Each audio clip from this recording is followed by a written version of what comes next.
Hello there, it's Sarah from Paper Lovely. Thanks for joining me today.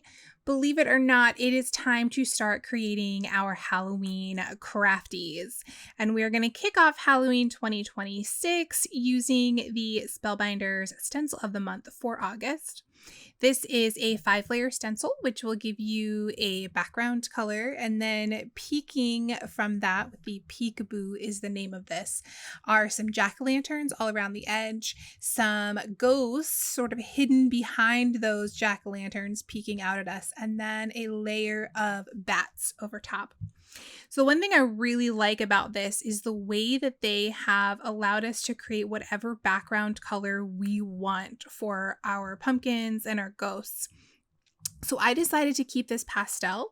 I'm going to do a pink, a purple, and a blue for you. And I do mix up the oranges a little bit. I'm keeping this one here sort of a lighter orange and a more blue-green of a pumpkin stem. And then for the other two, I'll use a little bit of a darker orange. I will list all the inks for you on my blog post just so that you can see exactly what I've used for everything. Per usual, I have left all of this in here for you. I have sped things up quite a bit, but I want you to see the whole process because I think it's so magical as all of these layers come together. So have all 3 of these different colors for you, and then I will meet you back when we start finishing up our cards.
All right, so that will finish up our last stenciled panel.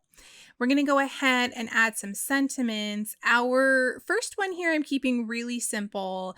I wanted to just add in "Have a Treat-Filled Night." I'm stamping that directly onto the panel using my Simon Says Stamp Intense Black ink.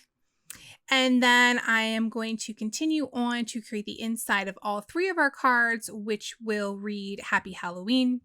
These stamps are from a set that was included in the 13 Days of Halloween box that Spellbinders put out last year. And it's just easy to do all three of these at one time, and that will finish up the inside of all of our cards. Again, using my Simon Says Stamp Intense Black ink for that. For the final two cards, I wanted to emboss our sentiments. So I have gone with two different ones. One is "Trick or Treat, You're So Sweet," and the second is "Creepin' It Real This Halloween." So I'm going to stamp those onto some black cardstock. I will, of course, hit that with my powder tool, and then I will use my Versamark ink and my Simon Says Stamp Fine Detail White embossing powder.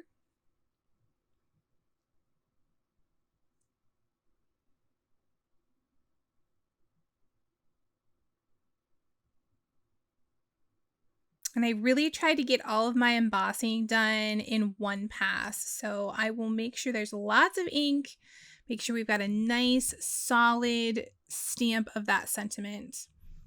Then we'll go ahead and add our embossing powder.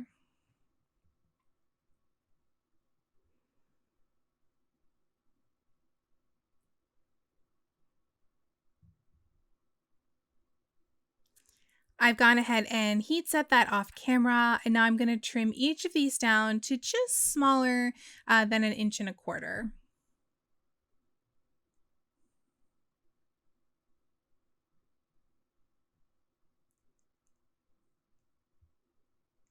Now, I liked the idea of, especially for this Creepin' It Real, of these ghosts sort of peeking out behind our sentiment as well as those jack-o'-lanterns. So I'm kind of playing around with how I want to space this out and how I want to line everything up.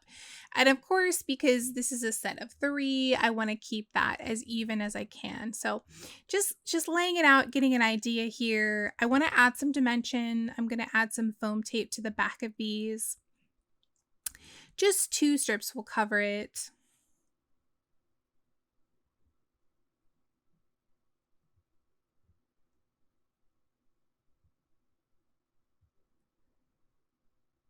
And this is a pretty thin foam tape. It is not nearly as thick as the foam dots that I normally use, but it adds just a little something extra.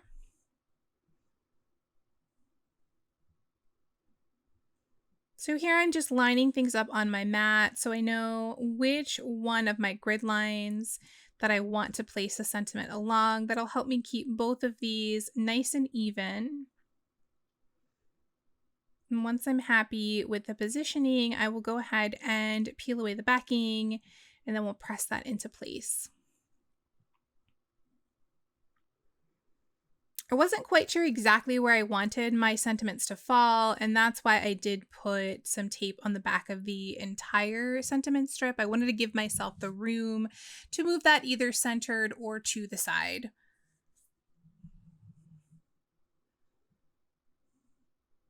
So we'll go ahead and press that into place here, make sure that's down nice and tight. And then of course we will trim off that excess.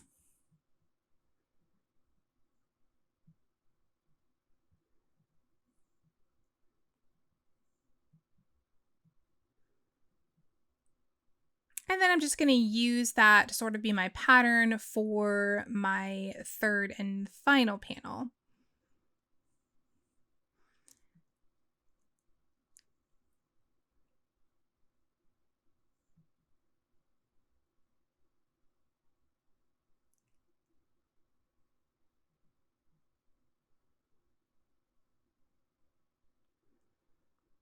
And again, we'll go ahead and trim off that excess.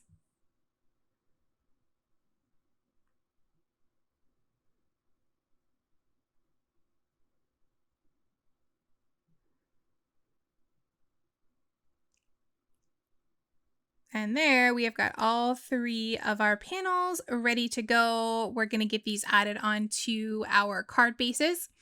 I decided I wanted to highlight that black because there is so little of it, really just the eyes of the ghost and the bats. And I thought that would be perfect to have a little border of black cardstock around this. So I did trim these panels down to 4 by 5.25. That's going to leave about 1/8 of an inch around all 4 sides when we place this on our card base.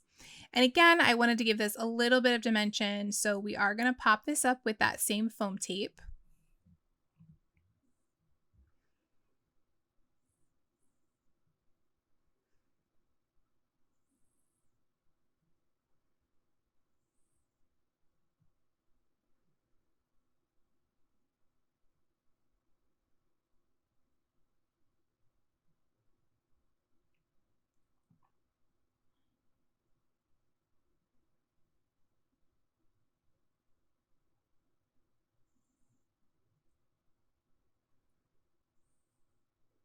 I'm going to make sure that's all down nice and tight.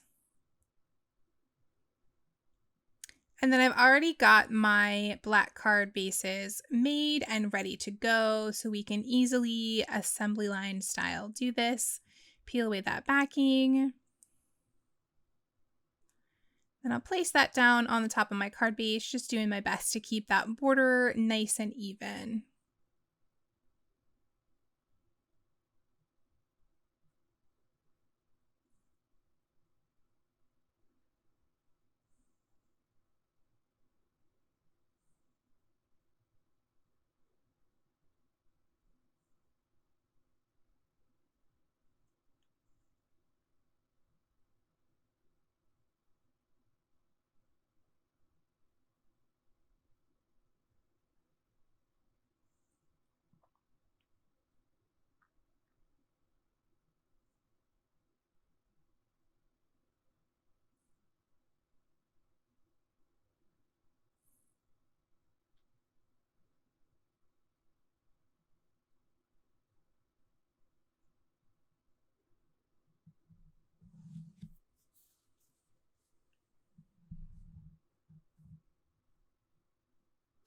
And then we'll do the same thing for our inside panels, just assembly line style here. We'll add a strip of ATG to the back and pop those into place.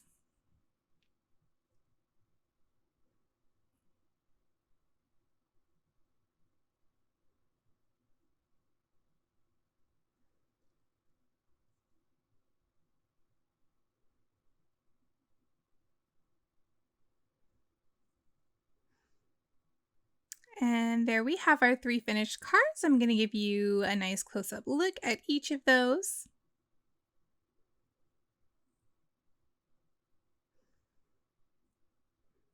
And that will complete our cards for today. Here are a few close-ups of the finished cards. In the description box below, you'll find my blog post, which has additional photos and links to the supplies I've used. If you enjoyed the video, please leave me a comment or a thumbs up and subscribe for more. Thanks again for watching, and I'll see you in the next video.